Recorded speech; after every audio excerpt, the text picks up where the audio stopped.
কী করবে ভারত?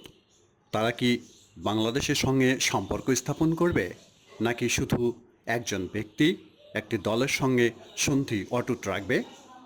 দ্রুত পাল্টাচ্ছে ভূরাজনৈতিক প্রেক্ষাপট। এমন অবস্থায় ভারতকে দ্রুতই সিদ্ধান্ত নিতে হবে তারা কোন পক্ষের। বাংলাদেশের বোদ্ধারা মনে করেন এখানে যে রাজনৈতিক সংকট তা ভারতের সৃষ্টি। গত ৭ই জানুয়ারির নির্বাচনে আওয়ামী লীগ সরকারকে অকুণ্ঠ সমর্থন না দিলে আজকের এই পরিস্থিতি সৃষ্টি হতো না। ভারত যে বাংলাদেশের রাজনীতিতে হস্তক্ষেপ করে তার প্রমাণ রেখে গেছেন সুজাতা সিং। তারা আওয়ামী লীগের বাইরে অন্য দলগুলোকে জঙ্গি ট্যাগ লাগিয়ে দেয়। এই সম্পর্ককে বাংলাদেশের সাবেক পররাষ্ট্রমন্ত্রী একে আব্দুল মোমেন স্বামী স্ত্রীর সম্পর্ক বলে অভিহিত করেছেন। এজন্য সামাজিক যোগাযোগ মাধ্যমে ব্যাপক ট্রলের শিকার হয়েছেন তিনি ও তার দল। সমানভাবে সমালোচিত হয়েছে আওয়ামী লীগ নেতৃত্বাধীন সরকার ও ভারতের প্রধানমন্ত্রী নরেন্দ্র মোদী।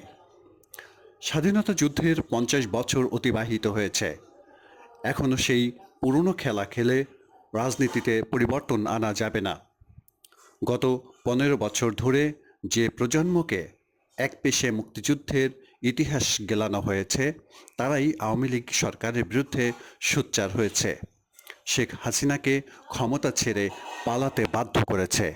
এটা প্রমাণ করে ইতিহাস নিজের মতো করে লেখা যায় না, ইতিহাস এমনিতেই রচিত হয়ে যায়। এখন প্রশ্ন হলো, ভারত কাকে বেছে নেবে, শেখ হাসিনা নাকি বাংলাদেশকে?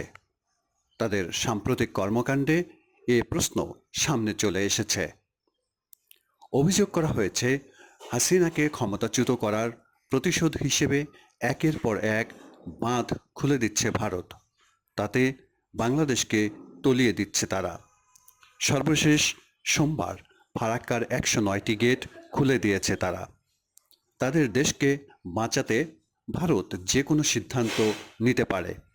বন্যার সময় পানি ছেড়ে দিয়ে বাংলাদেশকে তলিয়ে দিতে পারে। খরার সময় পানি আটকে রাখতে পারে।